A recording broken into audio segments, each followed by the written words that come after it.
আসসালামু আলাইকুম ওরহমতুল্লাহ।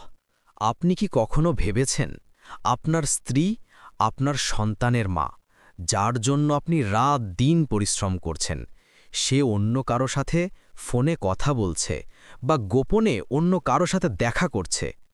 অথবা হে বোন, আপনার স্বামী, যার হাত ধরে আপনি নতুন জীবন শুরু করেছিলেন, সে অন্য কোনো নারীর সাথে রাতের পর রাত কাটিয়ে দিচ্ছে? সমাজ কোথায় দাঁড়িয়ে? সম্পর্কের পবিত্রতা বিলীন, বিশ্বাস ভেঙে চুরমার। আমাদের চারিদিকে শুধু পাপের অন্ধকার। এই জিনা, এই ব্যভিচার, এটা শুধু একটা গুনাহ নয়, এটা কিয়ামতের সেই নীরব আলামত, যা আমাদের সমাজকে ভেতর থেকে খেয়ে ফেলছে। রবিউল স্টোরিতে আপনাদের স্বাগতম। আজ আমরা আলোচনা করব সেই ভয়াবহ পাপ নিয়ে, যা থেকে ১৮ বছরের তরুণ থেকে ৬০ বছরের প্রবীণ পর্যন্ত কেউ সুরক্ষিত নয়। আসুন কোরআন হাদিসের আলোকে আমরা আজ আমাদের নিজেদের বিবেককে জিজ্ঞাসা করি, আমরা কি আমাদের আখিরাতকে জাহান্নামের আগুনে পুড়িয়ে দিচ্ছি? ইসলাম এই জিনা ব্যভিচারকে শুধুমাত্র নিষেধ করেনি, বরং এর কাছেও যেতে বারণ করেছে। আল্লাহ তাআলা পবিত্র কুরআনে বলছেন, আর তোমরা জিনার কাছেও যেও না, নিশ্চয়ই এটা অশ্লীল কাজ এবং মন্দ পথ। সূরা বানী ইসরাঈল আয়াত ৩২। শুধু শয়নকক্ষে পাপ নয়, মোবাইলে চ্যাট করা, নির্জনে দেখা করা, হারামভাবে তাকানো, এগুলো সবই হলো জিনার দিকে যাওয়ার সিঁড়ি। ইসলাম এই সমস্ত কারণগুলোকেও হারাম করেছে।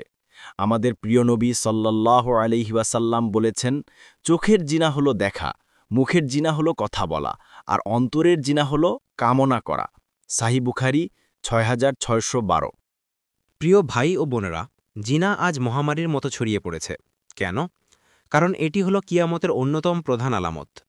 রাসূলুল্লাহ সাল্লাল্লাহু আলাইহি ওয়াসাল্লাম ভবিষ্যদ্বাণী করেছেন, কিয়ামতের আগে এমন সময় আসবে যখন জ্ঞান উঠে যাবে, মূর্খতা বেড়ে যাবে, জিনা ব্যভিচার বৃদ্ধি পাবে, মদ্যপান বৃদ্ধি পাবে এবং পুরুষেরা কমে যাবে আর নারী বৃদ্ধি পাবে।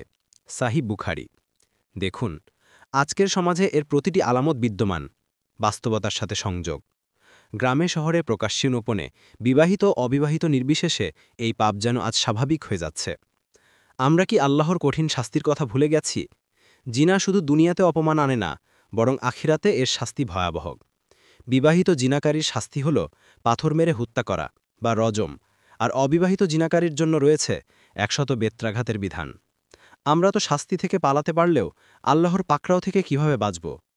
অনেক পরিবার দেখেছি, স্বামীর অগাধ সম্পদ, স্ত্রীর সব চাহিদা পূরণ, সন্তানরা নামকরা স্কুলে পড়ে, কিন্তু স্ত্রী তার ফেসবুক বন্ধু বা পুরনো প্রেমিককে ভুলতে পারেনি, গোপনে সম্পর্ক চালিয়ে গেছে। পরিণতি কি হয়েছে? সংসার ভেঙেছে, সন্তানরা মানসিক যন্ত্রণায় ভুগেছে। একজন মা, যিনি জান্নাতের চাবি, তিনি সামান্য কিছু মুহূর্তের পাপের জন্য নিজের সন্তানের ভবিষ্যৎ অন্ধকারে ঠেলে দিয়েছেন। অনেক পুরুষ, যাদের স্ত্রীরা অসুস্থ বা বৃদ্ধ হয়ে গেছেন, তারা বাইরে নতুন সম্পর্ক খুঁজছেন। একবার ভাবুন, আপনি যখন পরনারীর সাথে পাপ করছেন, আপনার স্ত্রী ও সন্তানের হক নষ্ট হচ্ছে নাকি? এই পরকীয়া বা জিনা আপনার দুনিয়ার শান্তি ও আখিরাতের মুক্তি সব কেড়ে নিচ্ছে। মনে রাখবেন, গুনাহ করার সময় হয়তো আপনি ভুলে যান যে আপনার রবের চোখ আপনার উপর স্থির, কিন্তু যখন পাপের শাস্তি হিসেবে আপনার ঘরে অসুস্থতা, অশান্তি বা বিপদ নেমে আসে, তখন কি আপনার মনে পড়ে না যে আমি তো একসময় গুনাহ করেছিলাম? ভাই ও বোনেরা, আপনারা হয়তো ভাবছেন, পাপ করে ফেলেছি, আর বুঝি ফেরার পথ নেই। না, হতাশ হবেন না। আল্লাহর রহমত সীমাহীন, এখনো সময় আছে।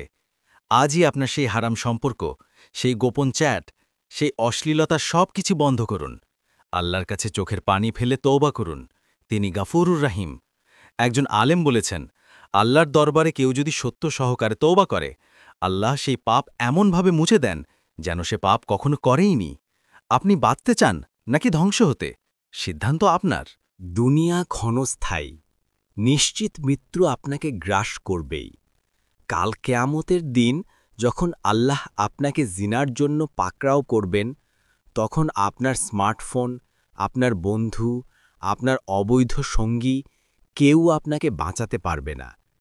আসুন আজ থেকে ঈমানের শক্তিকে পুঁজি করে এই গুনাহকে না বলি। আল্লাহ আমাদের সকলকে তার পবিত্রতা রক্ষা করার তাওফিক দান করুন আমিন ভিডিওটি শেয়ার করে অন্যদেরও সতর্ক করুন দেখা হবে আগামী ভিডিওতে আসসালামু আলাইকুম ওয়া রাহমাতুল্লাহ